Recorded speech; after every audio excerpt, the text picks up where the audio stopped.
நம்ம இப்போ வந்து ஹெட்பேண்டில் இந்த மாதிரி கிரீடம் மாதிரி இதுதான் லே அவுட். கிரீடம் மாதிரி பண்ண போகிறோம். ராதா வச்சுருப்பாங்கள்ல அந்த மாதிரி.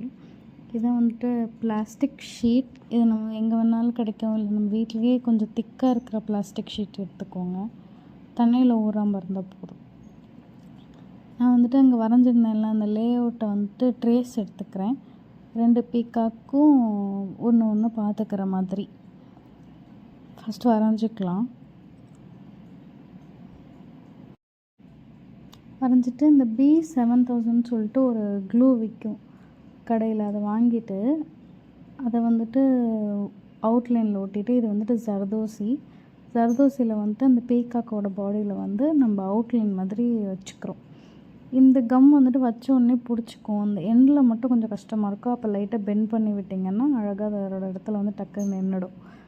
சப்போஸ் நீங்கள் வேறு க்ளூ ஃபெவிகாலு இல்லைன்னா ஃபேப்ரிக் க்ளூ வச்சிங்கன்னா அது வந்துட்டு சரியாக இருக்காது. அதை வச்சோடனே பிடிச்சிக்காதுல, நம்ம கையோடு வந்துடும். அது ரொம்ப கஷ்டமாக இருக்கும் வைக்கிறதுக்கு. அதனால் வந்துட்டு இந்த B7000 இல்லைன்னா நம்ம க்ளூகன் கூட வச்சுக்கலாம். ஆனால் அது கொஞ்சம் திக்காக இருக்கும், கஷ்டம். ஆனால் இதே நீங்கள் கிடச்சா வாங்கி வச்சுக்கோங்க.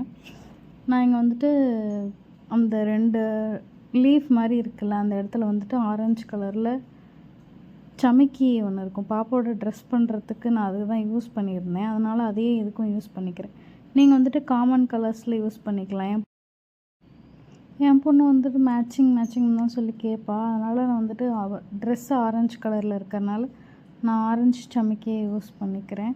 நீங்கள் காமன் கலர்ஸில் யூஸ் பண்ணிக்கிட்டிங்கன்னா என்ன ட்ரெஸ்க்கு வேணால் போட்டுக்கலாம். இந்த வருஷம் வச்சுக்கிட்டு அடுத்த வருஷம் ஜென்மாஷ்டமி வரப்போ கூட வேறு கலர் ட்ரெஸ் இப்போ பத்தாதில்ல. அதனால் வேறு கலர் ட்ரெஸ் வந்துட்டு நம்ம போடும்போது கூட இது போட்டுக்கலாம். இது என்ன வீணாக போகுது, எல்லா ட்ரெஸ்க்கும் யூஸ் பண்ணிக்கலாம். என் பொண்ணு வந்து மேட்சிங் கேட்குறதுனால நான் ஆரஞ்சு கலர் போடுறேன். நீங்கள் காமன் கலர்ஸ் கூட யூஸ் பண்ணிக்கலாம்.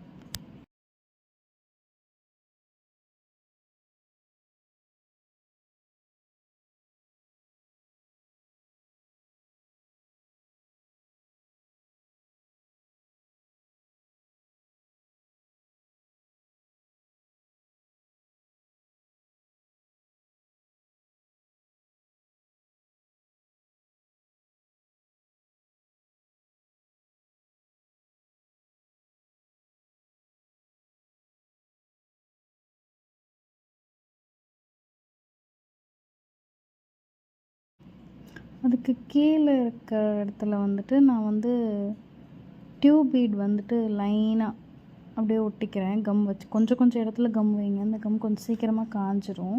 அதனால் வந்துட்டு ஒன்றா எடுத்து நீடில் வச்சுக்கோங்க, ஈஸியாக இருக்கும். நான் இதோட கேப் ஒன்றில் வந்து நீடில் வச்ச மாதிரியே இருக்கும். நான் அதையே யூஸ் பண்ணிக்கிறேன். லைனாக அப்படியே அழகாக வச்சிங்கன்னா தான் அதோட பாடி பார்க்க அழகாக இருக்கும். லைனாக வச்சுக்கோங்க. இது வந்து டியூப் பீட்னு கேட்டிங்கன்னாவே கிடைக்கும். இது கொஞ்சம் டெக்ஸ்சர் மாதிரி இருக்குது. டெக்ஸ்சர் இல்லாமல் கொஞ்சம் வழுவழுப்பாக கூட இருக்கும். அது கூட நீங்கள் யூஸ் பண்ணிக்கலாம். அதுக்கப்புறம் அந்த பீகாக்கோட பாடியையும் ஹெட்டையும் பிரிக்கிறதுக்கு வந்துட்டு 2 லைன் வந்துட்டு ஹரிசோண்டலாக வந்து ரெட் கலர் டியூப் பீட் வந்துட்டு வச்சுக்கிறேன். கண்ணுக்கு வந்து க்ரீன் கலர் வச்சுக்கிறேன். ஒயிட் வச்சு பார்த்தேன், தெரியல. அதனால் நான் வந்துட்டு க்ரீன் கலரில் வச்சுட்டு அதை சுற்றி சமைக்கி கம் போட்டுட்டு அப்படியே தூவிட்டு மீதி இருக்கிறத கீழே கொட்டிட்டு கொஞ்சம் கேப்ஸ்லாம் இருக்கும்ல, அந்த இடத்துல மட்டும் லைட்டாக சமைக்கி வச்சுக்கிட்டேன். மூக்குக்கும் வந்து ஜர்தோசி வச்சுட்டு தேவையான அளவு கட் பண்ணிவிட்டு அதுக்கப்புறம் ஒட்டிக்கிறேன். அதுக்கு நடுவில் வந்துட்டு ஒரு பீடு ஒன்று வச்சுக்கிறேன். தெலுங்கம் ஷேப்பில் இருக்க பீடு வந்துட்டு நான் வச்சுக்கிறேன். அதுக்கப்புறம் அதோட கொண்டைக்கும் வந்துட்டு நான் ஜர்தோசியை அப்படி லைனாக 3 லைன் வச்சுட்டு அதுக்கு மேலே வந்து சமைக்கியே ஒட்டிட்டேன்.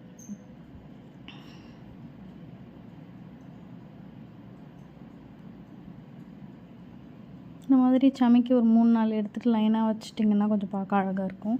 கொண்ட மாதிரி மயிலோட கொண்ட மாதிரி இருக்குது பாருங்கள். இந்த மாதிரி பென்சில் கூட நீங்கள் எடுத்து ஓட்டுறதுக்கு யூஸ் பண்ணிக்கலாம்.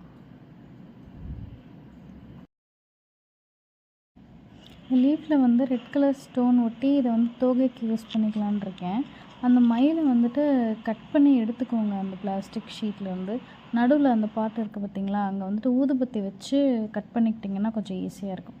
அதை ட்ரேஸ் பண்ணிவிட்டு அதுக்கு மேலே வந்துட்டு சென்டரில் அந்த பாடி வச்சு ஒட்டிட்டு அதுக்கு 2 சைட்லேயும் வந்துட்டு லைனாக அந்த லீஃபை வந்துட்டு ஒட்டிட்டிங்கன்னா கொஞ்சம் தோகை மாதிரி இருக்கும். எத்தனை வேணும் என்னன்னு பார்த்து வச்சுக்கோங்க. நான் ஒரு 6 வச்சுருப்பேன்னு நினைக்கிறேன் ஈச் சைட். 6 வச்சுட்டு அதை வந்துட்டு கொஞ்சம் பெருசுலேருந்து அப்படியே அழகாக அப்படி வர மாதிரி ஒட்டிக்கிட்டு அதை ஷேப்பில் கட் பண்ணி எடுத்துக்கோங்க. எடுத்துகிட்டு கீழே கொஞ்சம் விட்டுருங்க அந்த பேண்டில் வந்துட்டு ஒட்டுறதுக்காக. இந்த மாதிரி லைனாக கட் பண்ணிவிட்டு அந்த பின்னாடி கம் போட்டு ப்ரெஸ் பண்ணிவிட்டு திரும்பவும் அது காஞ்சக்கப்புறம் அந்த பேண்டோட அடியில் வந்துட்டு கம் போட்டுட்டு இந்த கட் பண்ணியிருக்கோம் பார்த்தீங்களா, அதை ஒன்று ஒன்றா எடுத்து ப்ரெஸ் பண்ணிட்டிங்கன்னா அது சீக்கிரம் பிடிச்சிக்கும், ஈஸியாக காஞ்சிடும். அதுக்கப்புறம் அந்த பேண்டோட டாப் சைடு இருக்குது பார்த்தீங்களா, அங்கே வந்துட்டு டபுள் சைட் டேப் போட்டு ஒட்டிட்டு நார்மலாக அந்த பேப்பர் டேப் இருக்கும் பாருங்கள், டபுள் சைட் டேப் எல்லோ கலரில், அது வாங்கி ஒட்டிட்டு ஷாலை வந்து ப்ரெஸ் பண்ணிட்டிங்கன்னா அது நின்றுக்கும். அப்படியே அழகாக பாப்பாவோட தலையில் அப்படியே வச்சிடலாம். ஹேர் பின்லாம் போட்டால் வலிக்குங்க பாருங்கள், அழகாக இருக்குது பாப்பா.